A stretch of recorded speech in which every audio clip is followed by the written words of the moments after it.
Hey everyone, so in this video I'm just going to be going through some of the level 4 epic weapon effects, so the 4th slot that can go on to 5-star weapons, and I'm just going to share with you guys some of my thoughts on some of these upgrades and I guess where I could see some use out of them. So for example, when we look at destruction level 4 epic effects, universal one, so increasing crit damage by 20%, this will do well on a toon that performs a lot of critical hits. So I would say someone like Henyon would be an ideal toon. He's a toon you can craft crit expert, so that means every single attack that he performs is a critical hit. So a lot of yellow toons could definitely use this type of ability. I used Henyon as an example because he's a high damage dealer. Increasing rush damage by 10% is also pretty interesting because if it occurs after all the damage calculations are done off of a rush, 10% increase could actually be huge. It doesn't seem that high because we have toons that do 700%, but I think this might be calculated after the 700% is added or multiplied, I guess, by the amount of damage your toon would normally do.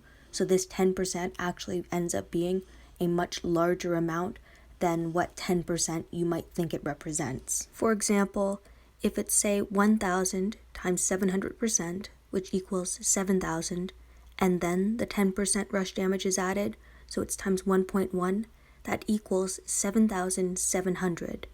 Versus if it's 1,000 times 710%, or 1,000 times 7.1, that's 7,100. A 600 damage difference. So it is something interesting, and this is something I'm definitely going to continue testing out to see if I can figure out exactly how much of an increase it actually is. But I do think it's a pretty effective craft, and I do use it on my Arav currently and on my 5-star yellow sandy in 5-star arenas. Now the next craft, I don't really know how I would use this. So increasing all burn damage by 150 just doesn't seem like enough to me, with S-class toons having somewhere in the 9,000, 10,000 plus HP, and burn damage only affecting actual HP and ignoring bonus HP. I just don't think increasing any type of burn damage by 150 will be effective because burn does not stack. For example, my S-class Steve on his rush can deal 2,000 burn damage, so 150 extra burn damage isn't really going to affect much. Now, this universal 4 craft increase all bleed damage by 150 is very interesting because this can actually work on Rolito, for example, because Rolito as a lead applies 600 bleed damage to all toons. So with this on his weapon, Rolito will actually apply 750 bleed damage to all enemies to start the match. Now, this might not seem like much, but because bleed is able to stack, meaning if you apply 750 bleed damage to a toon and then attack with Zhai Fang, who can apply 500 more, that makes it 1,250 bleed. But technically, if you had this increased bleed damage on Zhai Fang as well, and because she's a lacerator, the amount of bleed on that specific toon is actually 2,150 bleed. Now the reasoning behind that is that we have 750 bleed damage on the toon, the laceration happens first, which brings it to 1,500, plus the 500 on her weapon, plus the 150 on the 4th slot. So for a somewhat passive team, starting off with 2,150 bleed damage could be very effective, especially if you're able to craft pain spread weapons, which is another 4th level epic slot effect.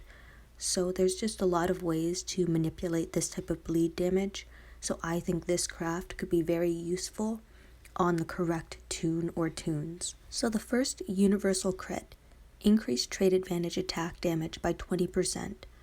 I'm very curious how this would actually function because we have mods that increase our trade advantage and mods that decrease our trade advantage. So is there any way to couple this in with different mod effects?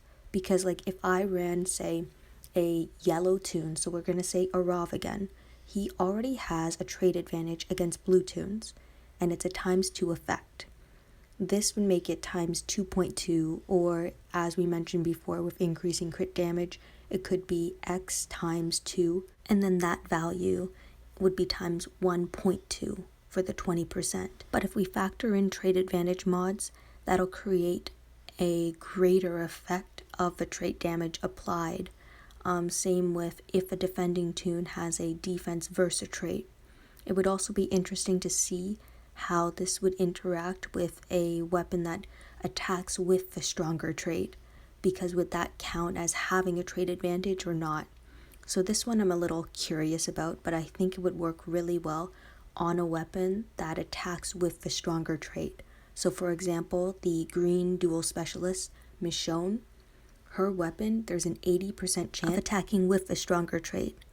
Now moving on to the next universal crit, I actually made a video about this, and it is just the worst ability.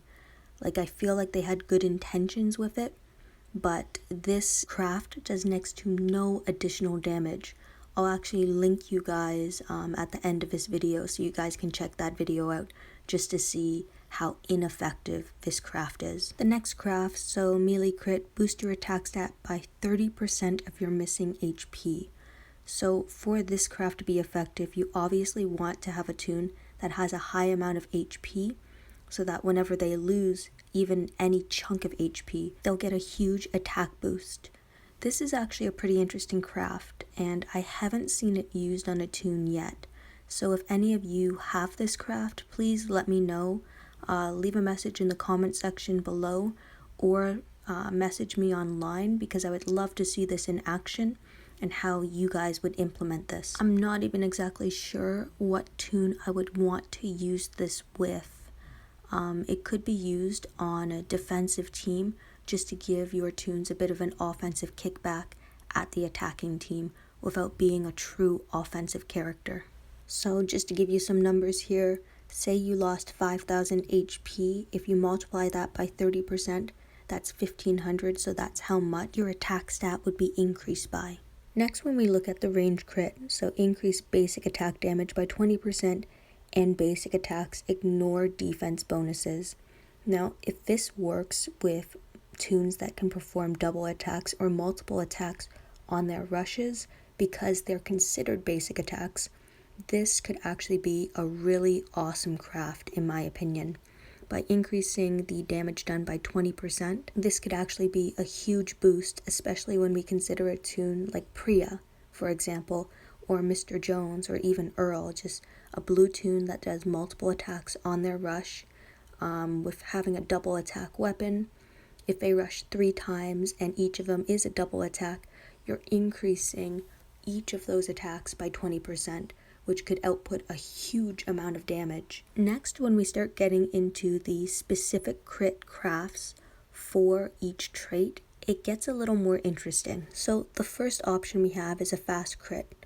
Critical Expert turns the character's base crit chance to 100%. Now, this is the only time that a character has a 100% chance of performing a critical hit. This would be very useful on toons like Disarming Toons, or on toons like Henyon, who can apply a mass amount of damage and have a chance of performing multiple basic attacks on their rush and on their normal attacks because they have a double attack weapon. The next craft, so Strong Crit, Ransack, attack deals up to 2 positive effects from the enemy you attack. I think this is a brilliant craft. I think it could be used on either an offensive or a defensive toon, because nearly every single toon and team out there, whether it's an attack team or a defense team, has some way of leveraging their own toons. On defense, you often see things like elusive impair weapons, so you could end up sealing the elusive ability. On defense, you could end up stealing a attack buff from the enemy, and even though it might not make a huge impact on your defensive team, it's taking away an advantage from the attacker and forcing them to deal with the consequences of it. There's just a lot of options with this ability. The next one, Alert Crit, so slow attack. When dealing a critical hit, cause a 33% slow for 3 turns to that enemy. This again seems kind of like an offensive or a defensive craft, because if you have a defensive team and you're running, say, team player that gives plus 15% attack and plus 35 crit chance to all adjacent toons, you're more likely to have more critical hits. So by being able to slow the enemy down, it means they won't be able to rush as fast. Now this would not be as effective, say, in onslaught on a defensive team because you want the attacker to rush, but running this type of craft on an attacking team could also be very useful because there's a lot of fast rushing defensive teams. So if you're able to increase the amount of AP that is needed for them to rush, you might stand up better against teams that utilize fast rushes, so even slowing a Rov could be very useful. Lastly, we have Tough Crit, so it's a maiming shot. Now personally, I don't like this craft very much, so off of a basic attack, critical hits are turned into maim damage. My biggest issue with this is that if a toon has maim resist, they can actually resist your damage, even though you're applying normal damage first, but then it's transitioning into maim damage. What is nice about maim damage is that it decreases the amount of HP that the enemy toon has, so that also decreases the amount of HP that they're able to recover from if they have a healing ability in play. Now this type of craft might do well, say on a bleed team, so even a toon like Wangfa for example, because if Wangfa has Hemobleed and Bleed applied to the enemy's team, if you're able to maim them for a certain amount of damage, then you're decreasing their overall HP, making your bleed more effective, in my opinion. Anyway, thank you everyone for watching and listening to my video. I hope you guys got a better general idea about how some of these crafts could actually work and what could be effective on what toons, or at least get some creative ideas flowing.